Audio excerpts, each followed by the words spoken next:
Hi, everybody, and welcome to the Intuitive Catalyst podcast. I'm Leilani, your host, and today we are joined with the amazing Keisha Frazier. Keisha is a channel and an alchemist who guides souls to become ultimate creators of their reality and align with their destiny paths so that we can create heaven on earth. When I think of Keisha, I think of the time that we've spent together. So I have actually hired Keisha a few times for some one-on-one work.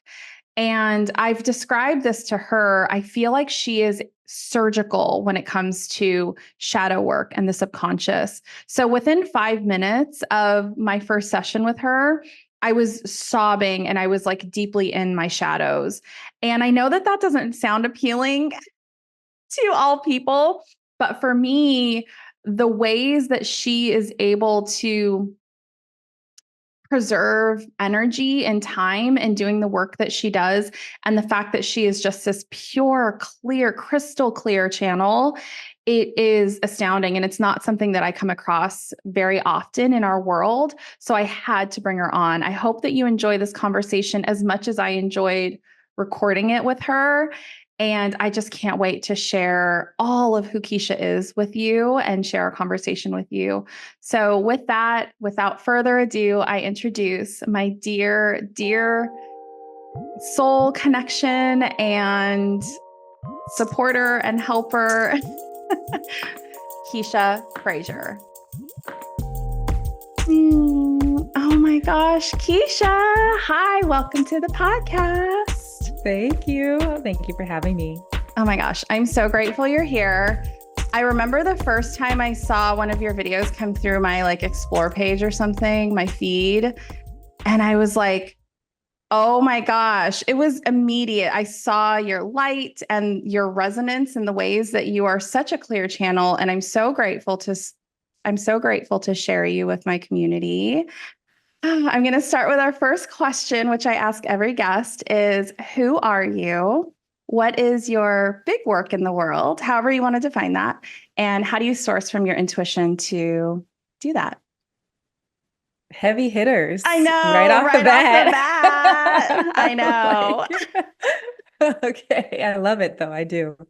Oh man. Who am I? Okay. I'm going to start with my big work in the world. The who am I one.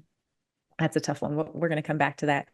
But my big work in the world, it's ever changing and ever evolving. But right now, it feels very much like harnessing my dark feminine energy and dark masculine, honestly, like harnessing and integrating my darkness with my light and demonstrating being an example of how to live in that integration and how to be fully human and fully divine and how to guide people in the process of taking our power back from our own light and our own darkness. It's very multifaceted. I could go on, but I'll leave it at that.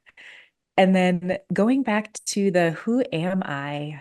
Oh man, there's so many ways you can answer that question, right? I think when I first started my business, I remember we had a mindset coach that asked us that question.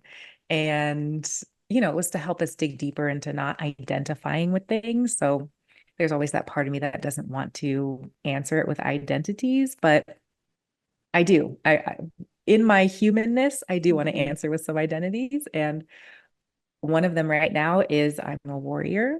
Mm. I am a goddess. Mm. I am a truth teller. I am, made up of my ancestors. And that's the hard part about this question is that we are infinite and so many things that it's, a hard one to answer, but that's what I'm going to go with for now. So beautiful, Keisha. And the third question is, how do you source from your intuition to exist, to do your big work, like whatever's coming through? Tell us about your intuition.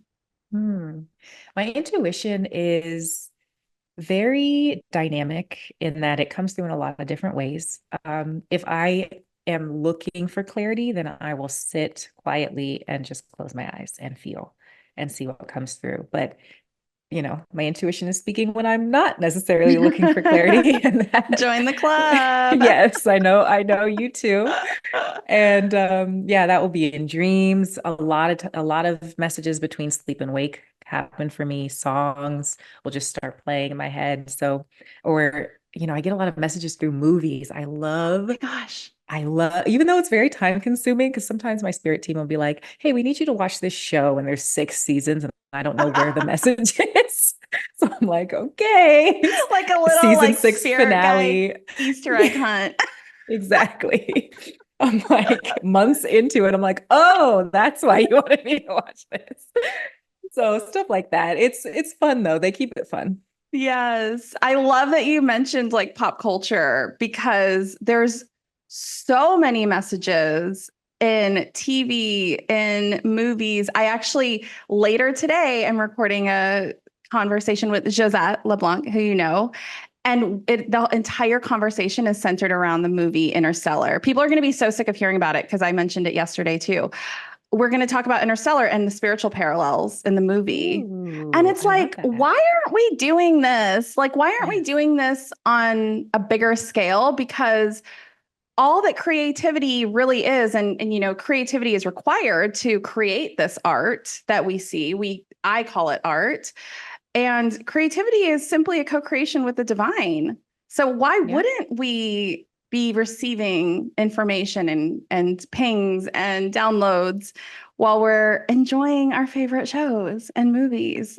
Absolutely. There's a message. You can find a message in everything. Like Seriously. the corniest reality shows, even will have a message for you. I know. Yeah. It's kind of annoying because sometimes I do want to just chill. Yeah. I'm like, the other night I put on a show and it was just the most ridiculous. I'm not even going to say it's so embarrassing. And I put No, it say. on. Well, it was I'll love. tell you mine. Okay. I mean, my guilty pleasure is Love is Blind. And it was like Oh, it yeah. was Love is Blind Mexico. I don't know if you, but it has like Not yet. it's dubbed over. The voice acting is hilarious. It's so bad. Like, I'm like, I guess Netflix, don't come at me, but like I'm like I guess they didn't have the budget in Mexico to get like the good voice actor, but I was cracking up, and I was also like I think I had taken an edible that night, but then I like saw a message, and I'm like, can y'all chill? Can I just exist with my corny ass show and just like anyway? What's yours? Now I'm curious. I love Love is Blind also, but even probably worse than that, Too Hot to Handle is what I've been watching lately. Because I listen, have seen Too it's Hot to you've Handle. seen it. Oh It yeah, actually is endearing because they make them do these workshops I and they learn know. about them. So I'm like, I teared up a little bit at the Yep. last one. Yeah. Yep. Too Hot to Handle. And then also, what is the one? Oh, Perfect Match. Yes. Are we gonna spend the entire episode talking about shitty reality TV? I love how we And started. Like, there's this depth like between us. also unpacking like self acceptance and validation around like we're okay because we're still Yep. getting messages as we're Yep. I Balance. love you for this. This is what I'm like, we needed to laugh. Totally. I, it's interesting because when I think about our relationship and y'all, I saw you, Keisha. I watched you for a week on Instagram. Like I started following you. And then I just went to your link and was like, I need a session. And I've had 2 sessions with Keisha and they are amazing. So please hire Keisha if you are resonating with any of this. But what I had told you about post session was like, I have a gift of being able to see others' gifts. Like I can experience them. I can see my guides show me images.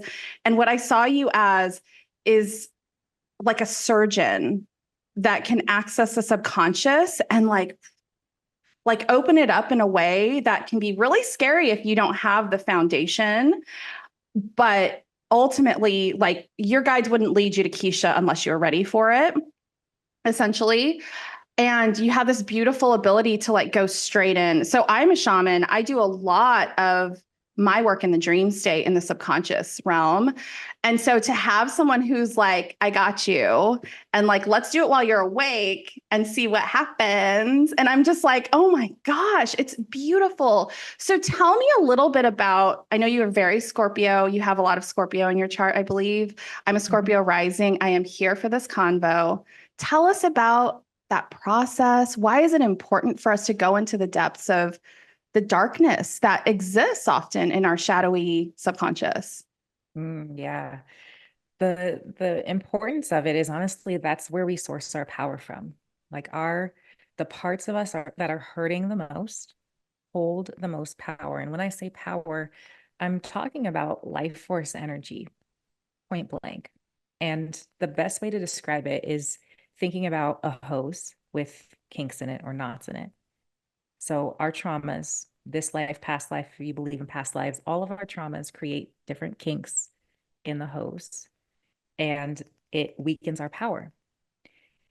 And so as we are going through experiencing our subconscious, understanding what these kinks even are about and unkinking them through the process of being with the pain and moving through it, because the only way out is through. The cliches are cliches for a reason, I always say. But on the other side of that, it's like I have started practicing magic now, and my magic is so incredibly powerful. There has not been a spell that I have done that has not worked. And I am often shocking myself with what I am doing. I'm like, whoa, I did that. I mean, me, God, source, universe. But still, it's a representation of the journey of knowing your own power. And so I just am so passionate about it because of that, because of where it can lead us, and how when we all step into our power, think about the momentous change that we can bring to the world also. Hmm. Oh my gosh. I love you so much. I I love just, you. everything that y'all buckle up because it's just like it's going to be a love fest in here.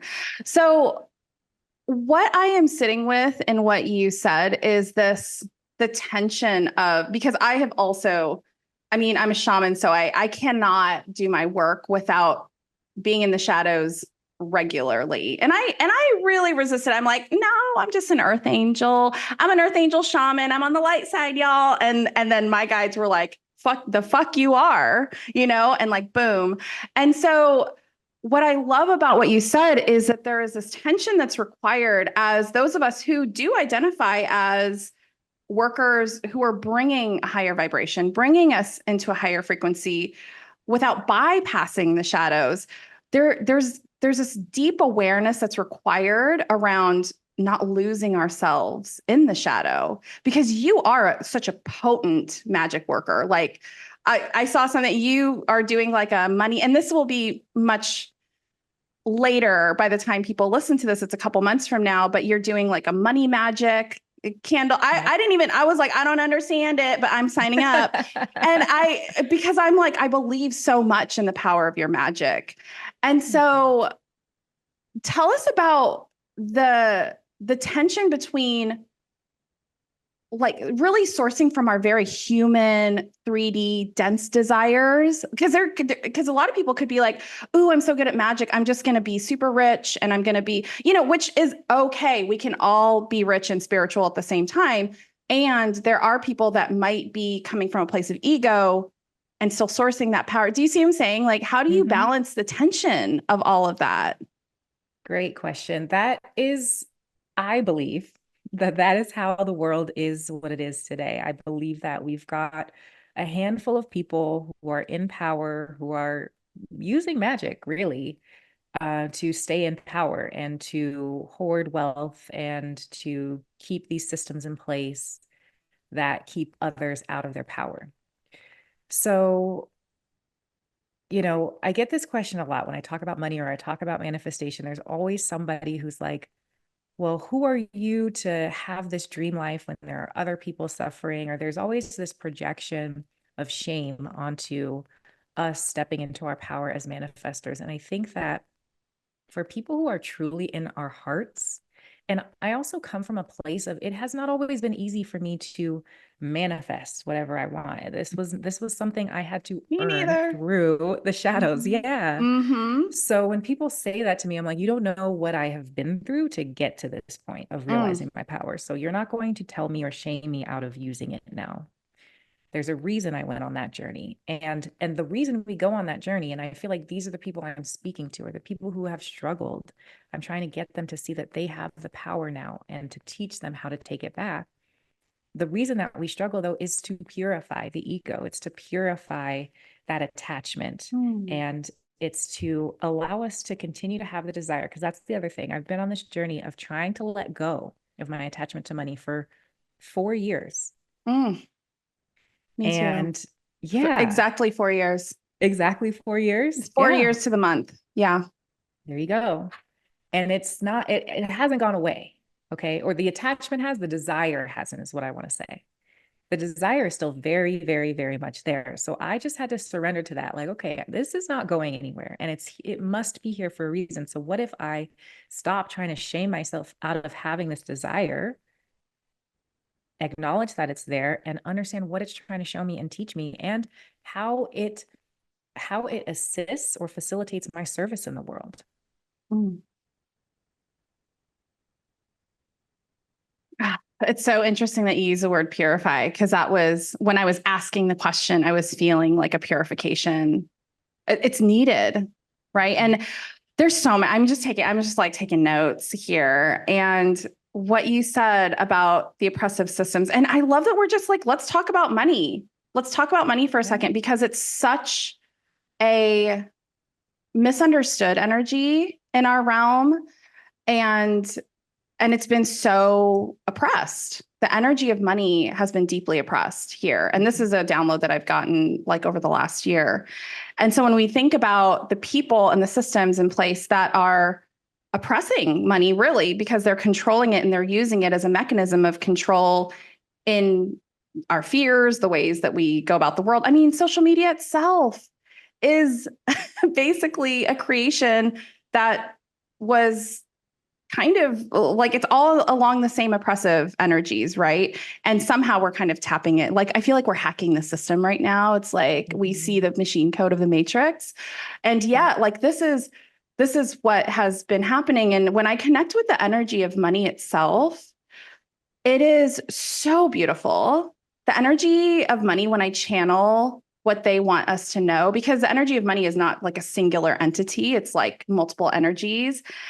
And they are so ready for people who have done that purification process to have the energy of money in our hands.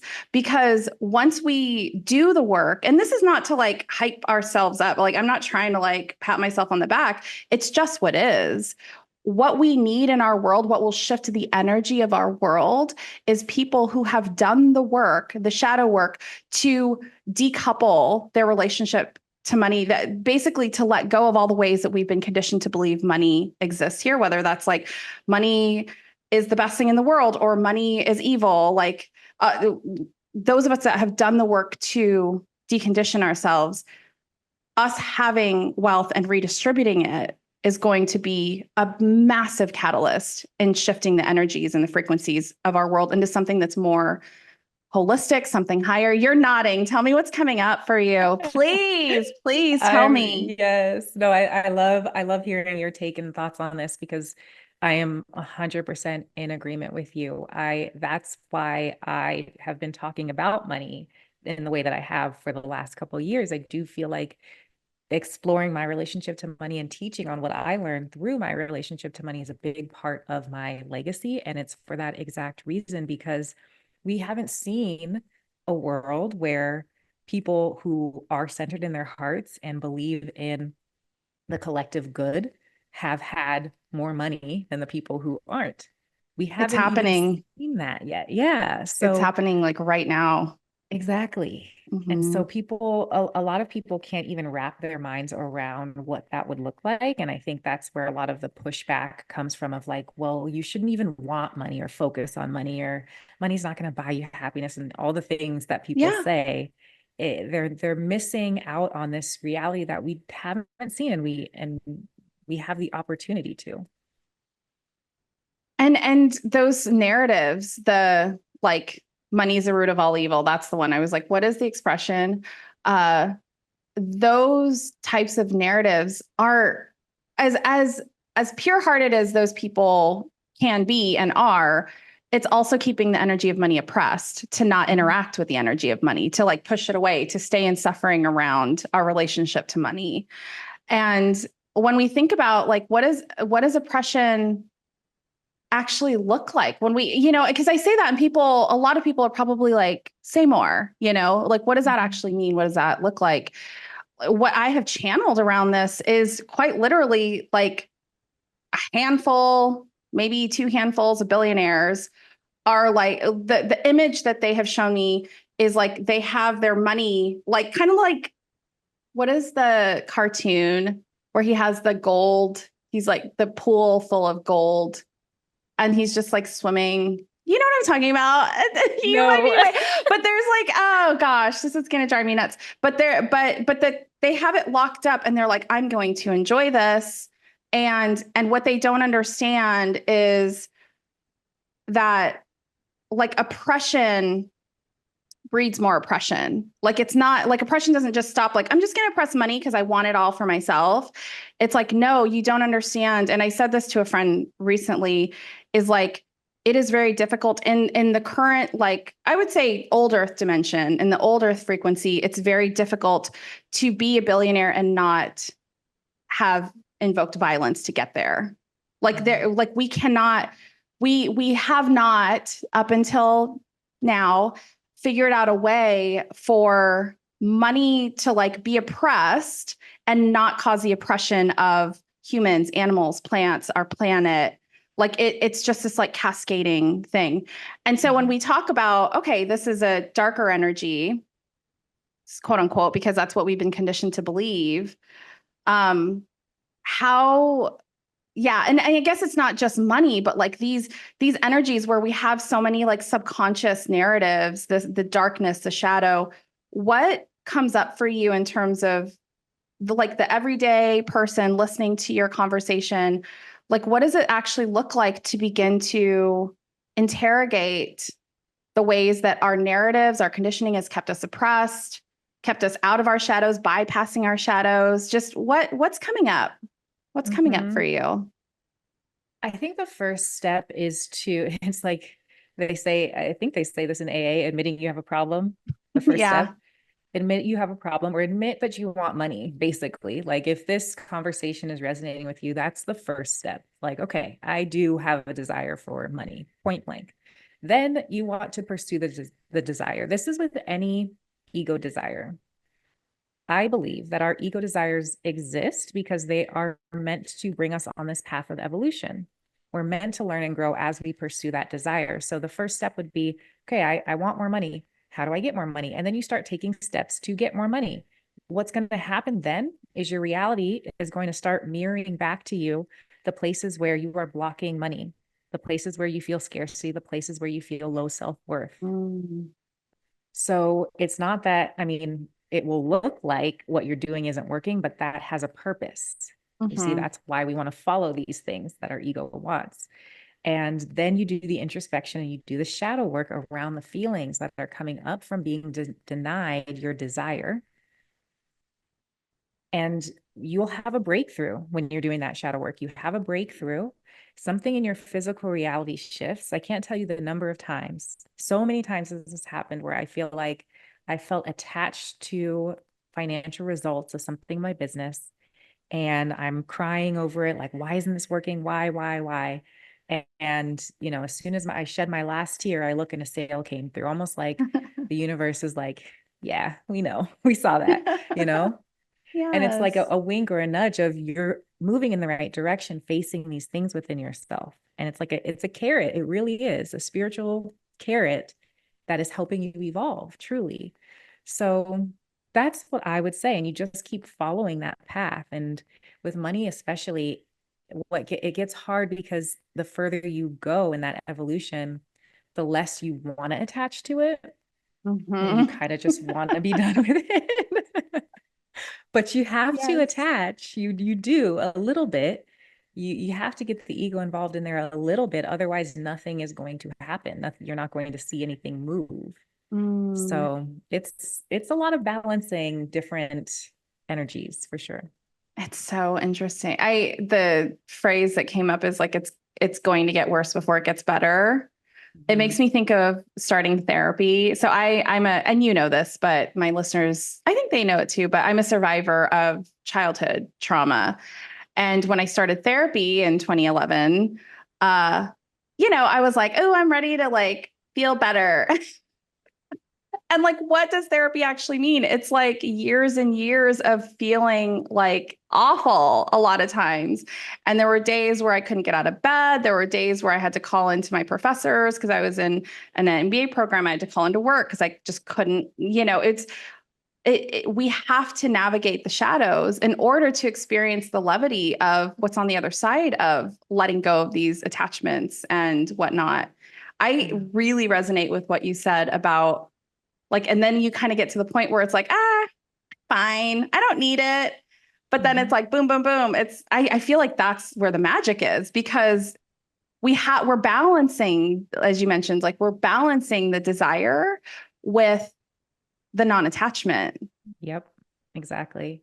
I think also a download came through as you were speaking of that not wanting to attach happens at the point where you are kind of fearing receiving, right? So Mm, you spend so much time being attached and having a hard time letting go. That's like distorted masculine. And then at a certain point in your healing, it shifts. And this may not be the exact path for everyone, but it definitely was for me, where me now too. I have to actively try to reattach because the fear of receiving is so strong. Oh my gosh. I literally just had a download come through. It was like 4 or 5 days ago. I was in the bath and I received this download of just how afraid I was to actually receive money. Like they weren't holding anything back. They were like, you're afraid to receive love and you're afraid to receive money. And I was like, no, I'm not. And they're like, yes, you are. And what they showed me is that I am and I've worked through a lot of it since then. It's so accelerated. We're going through things so quickly now. But since then, I've gotten this awareness around, okay, if I am rich or if I am wealthy, if I have an abundance of actual 3D money, then I'm no longer safe. If I am in a deeply committed, loving, romantic partnership with a person who sees me and knows me and gets me spiritually, I'm no longer safe. And it's like, what? But it's true. It's true, and it's a collection of the ways that we've been conditioned in our society. It's a collection of the ways that our past lives or other lives we're navigating are informing us. It's a condition of our trauma and letting it go. And so the fear is always going to get in the way of receiving. Like it's always going to get in the way unless we begin to examine that fear, to your point. Mhm. Mhm. And if you're Yeah. ready, like please hire Keisha because she is legitimately, I mean, you're so good at going into Thank fear. I you. hate fear. I push it It's away. not And you're fun. like, yeah. And you're like, let's do it. Let's do it. It's so like Scorpio, right? Yeah, yeah. It's a lot easier when it's for the Someone client. else's. Yes, it's a lot easier. It's true. I can attest to that as well. Okay. So I was getting a download in terms of desire, and I've been kind of sitting with the energy of this notion for a few days now. And the question, like the contemplation that's coming up for me is what if our desires are simply glimpses into like a potential pathway that aligns with our highest impact or our highest path in our world? What if desire isn't actually, I mean, it has something to do with the present moment, but maybe it's more prophetic than we'd like to admit. So Yeah. what yeah. So the question, I guess, I don't know if there's a question, but it's really just how do we know? when to honor our desire? How do we know when it's ego? How do we know um, when it's more divine, or if it is the highest path? Because desire can be, I mean, we have a billion pathways we could take at any given time. We have an infinite number of choices.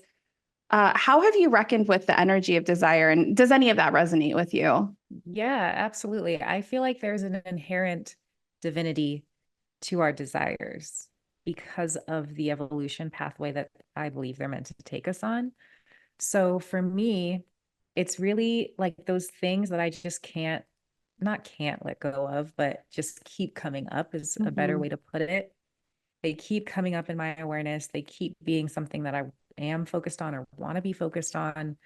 And it's about, being able to detach myself from what society is telling me or even my own mind is telling me is the right thing to do or the right way to go, and to honor that desire, because truly you're not going to know until you get through the purification. You're not going to know if it really was truly your ego or Mm-hmm. your higher self.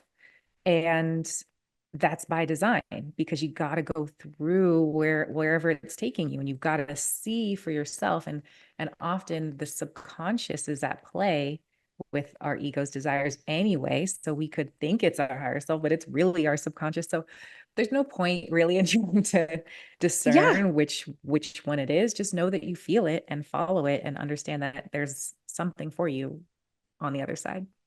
I love that. What I'm hearing you say is our desires are valid and it doesn't Mhm. really matter where they come from. And if it is a strong enough desire, if it's something that is coming up for you frequently, or you've been trying to push it away or whatever, it's like we can just trust that this is for our highest path, even if it is from the subconscious, even if it comes from a place of trauma.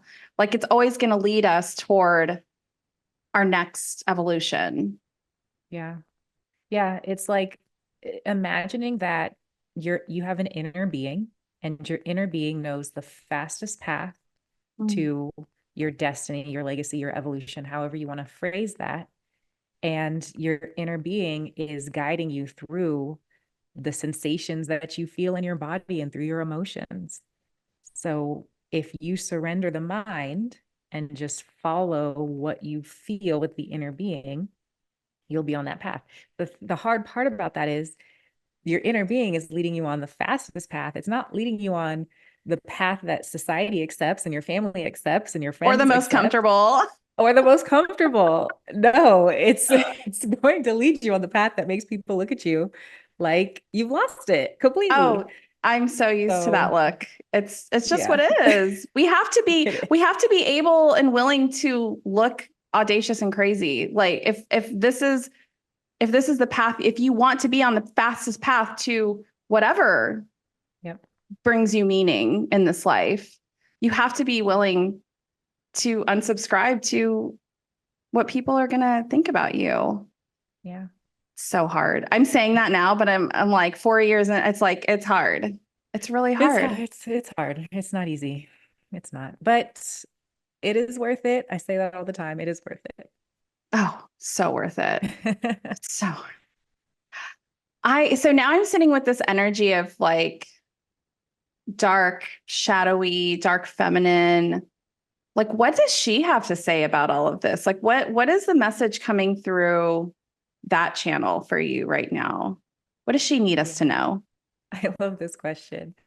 My dark feminine energy is she's angry right now. She's angry, and she has a lot of rage, but it's Mm-hmm. constructive, right? She's Mm-hmm. ready for her rage to be constructive, and she's ready for me to.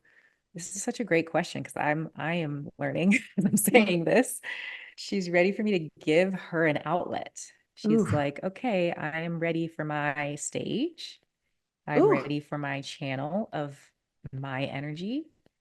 And I feel her say, I'm ready for you to stop watering down my Ooh. message. Yeah.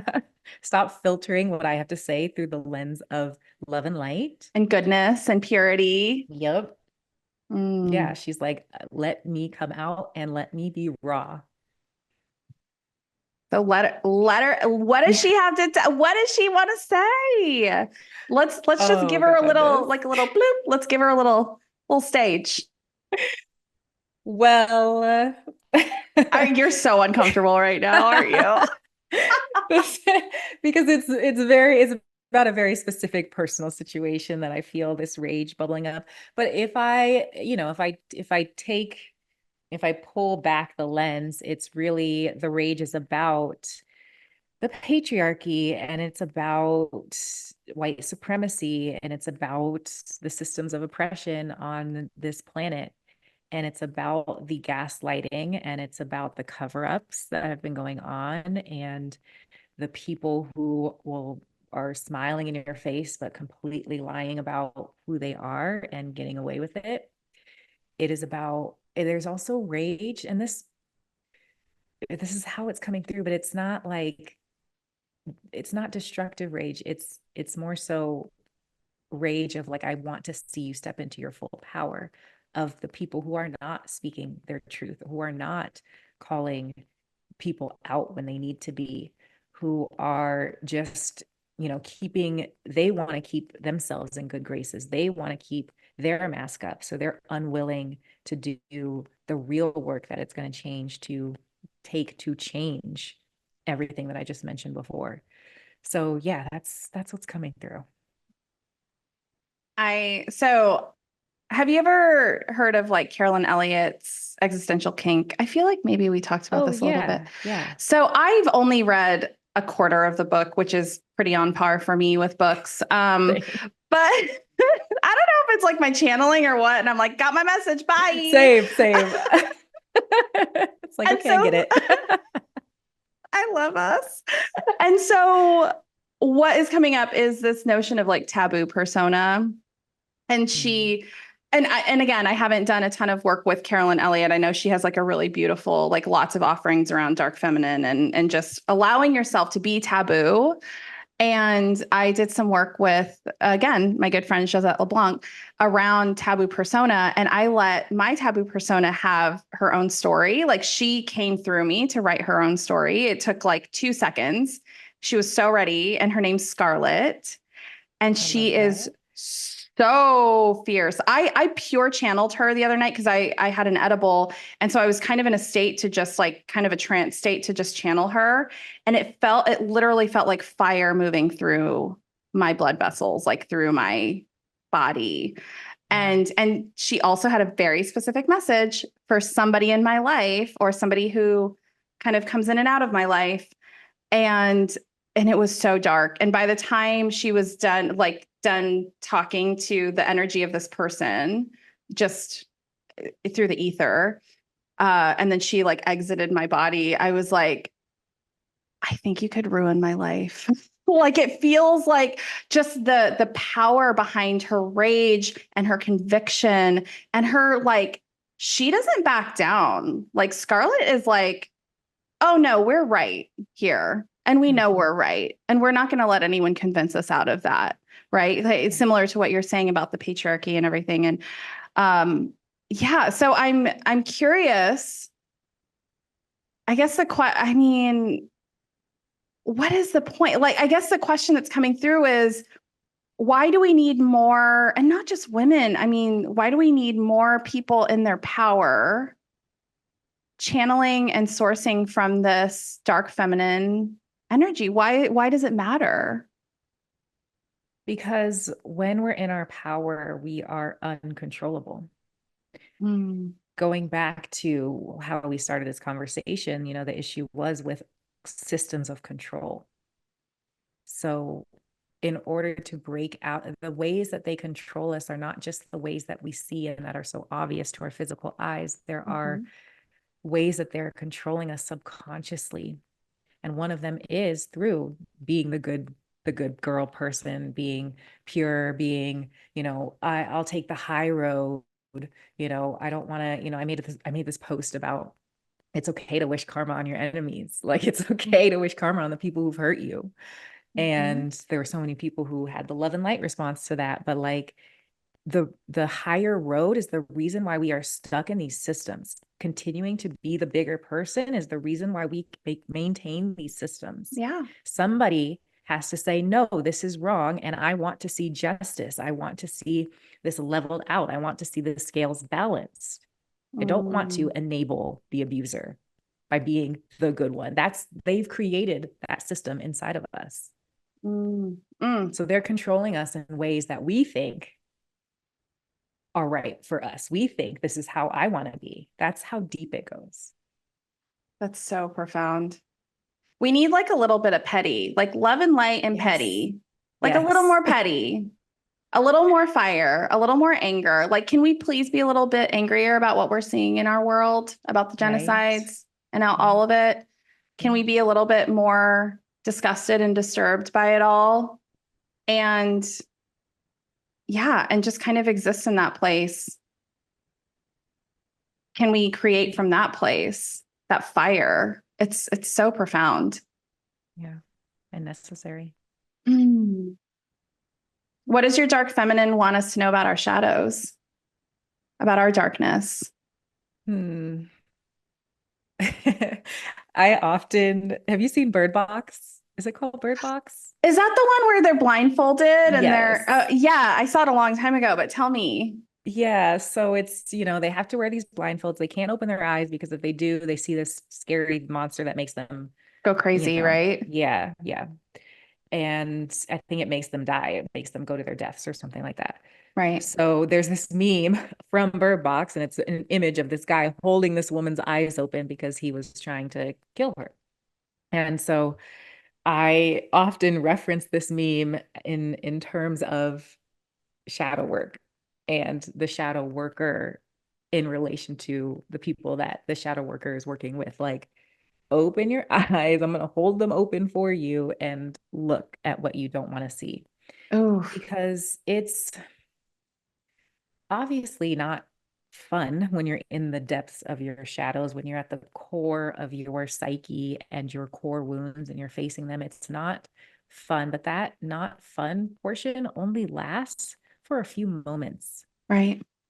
And if you just hold on and hold yourself through the re-experiencing, because that's really what it is, of the past pain, if you hold yourself through that and you know in the core of your being that there is light on the other side of this tunnel that you're in, then you get to the other side. And I promise you are so grateful. And, people come back at me when I say this because people have very deep traumas and they're like, how could I ever be grateful for this? And it's not something that I can explain until you have experienced it. I'm sure you know on some level. Yeah.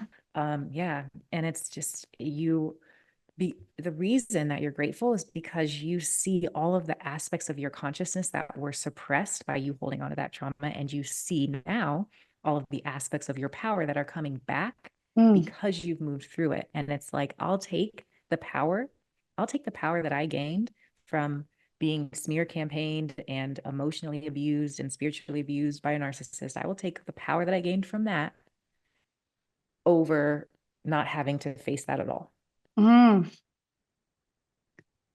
It's such a place that I censor myself, is around like, I am grateful that every single part of my path has brought me to this place and to future places where I am able to embody the wholeness that I am. I'm able to, I'm a lighthouse. I'm a messenger. I'm a channel. I'm a broadcaster. I'm like a dispatcher of downloads. And I couldn't be without every single wonderful part of my path and every single awful part of my path and everything in between.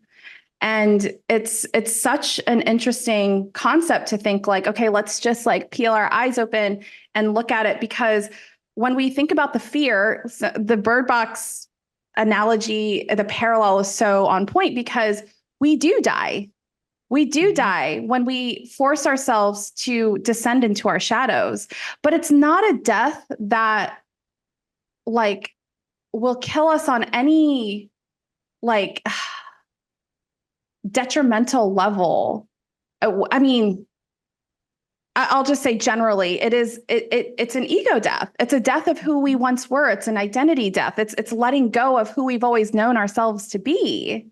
And in this like shadow bypassing place that we may have been in. And so if you can just embrace that, and it's taken me a long time to get to a place of, okay, source, God, the universe, like you're in control. And I just surrender to whatever is going to support my path. And I know that I'm safe no matter what, even through the death, even through the darkness, even through all of the emotional shit that we have to go through in order to be on the other side of it. I am safe. Yeah. I'm deeply safe. That's what mastery of Scorpio 8th house energy looks like. It's being so deeply connected to the process of loss that you understand, because you've been through it probably so many times, that whatever you lose is not really a loss. You're not losing anything that's actually going to be a part of your spiritual destiny. And it still is. Like, that's the thing. It's like, even the things that we lose, quote unquote, the people, the relationships, the identities, the ego deaths, like even the things that we lose still get to be a part of us. It's such an expansive process to think that quite literally nothing is lost ever, ever.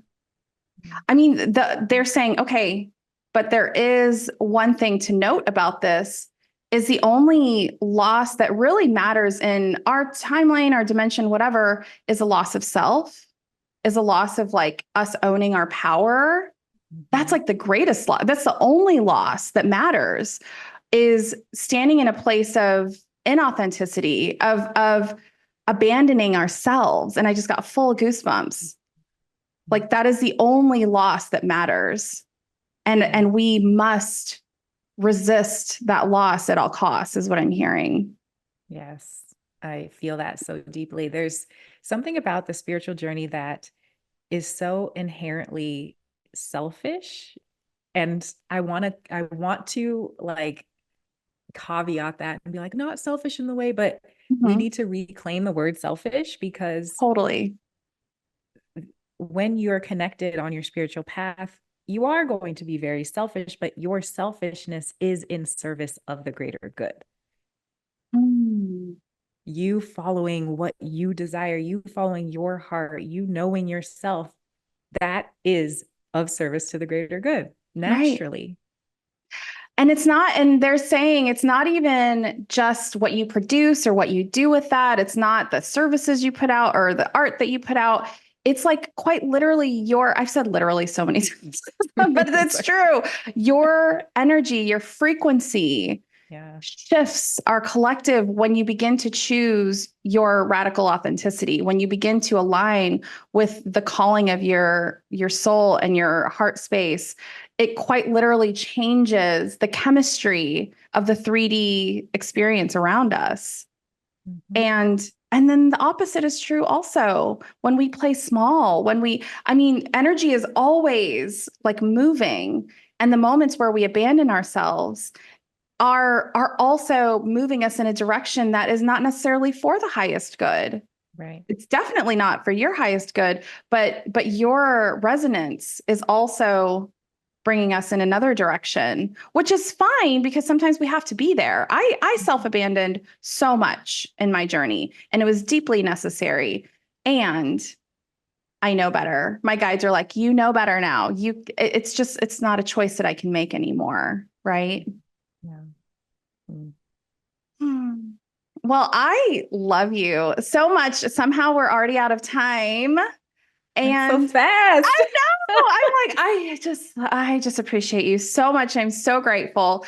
The one question that I ask everybody kind of toward the end of the podcast is, what is your bumper sticker? What is the one kind of nugget of wisdom that you would put all over the world if you could?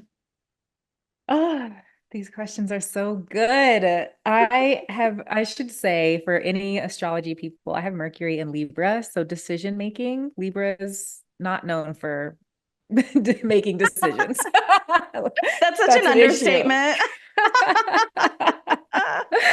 So I'm like, I gotta pick one, but okay, give me a second. Follow your heart. Follow your heart. It's That's it. corny, but it's true. It's If so it's like true. if you do nothing else, like that's really all you need to do because everything else will stem from that. So that's it. Oh, that's so good. I love it. Follow your heart. So simple. Yeah. There's so much in that too. It's There is. like so much more expansive than just the follow your heart, that we've always heard. So Yeah. beautiful, Keisha. Tell us where we can find you. Where do you Yeah. want people to discover you? Where are you? I am on TikTok and Instagram at Keisha the Mystic. You can find me there. Okay. And that will be in the show notes so people can click and find you. And I am just so deeply grateful and appreciative of the time that you took to spend with us today. I think I can speak for many of us that we will walk away owning our power just a little bit, maybe a little bit more than a little bit, but the dark feminine, the shadow work, just thank you for your service. Thank you for your sacrifice. Thank you for existing in our world. And I'm so grateful that you are here with us. Thank you. Thank you. The feeling is mutual. This was so much fun. So thank you for having me. Thank you. Y'all, thank you so much for being here for this conversation with Keisha. I think some of my biggest takeaways in working with Keisha and also just this conversation is that our shadows have a place in our journey. We are not meant to bypass our shadows in service of living in a place of love and light. The bypassing that happens when we kind of buy into that way of being spiritual. And I just had so many takeaways, and I especially love the ways that Keisha allows us to almost have an appreciation and a grace for all of the ways that the hardest parts of our journey have happened and have shown up, and just a reminder that we are co-creators in our experience. It was just such a beautiful, beautiful conversation. And I'm so grateful that she was able and willing to come on so that you all could witness her brilliance. If you want to connect with Keisha, I highly recommend that you do so. You can find all of her information in the show notes. If you'd like to connect with me and do a little bit of work with me or just have a conversation, you can find all of my information in the show notes as well. But for now, be still, my friends, and live into your impact. I'm so grateful that you're here, and I will talk to you soon.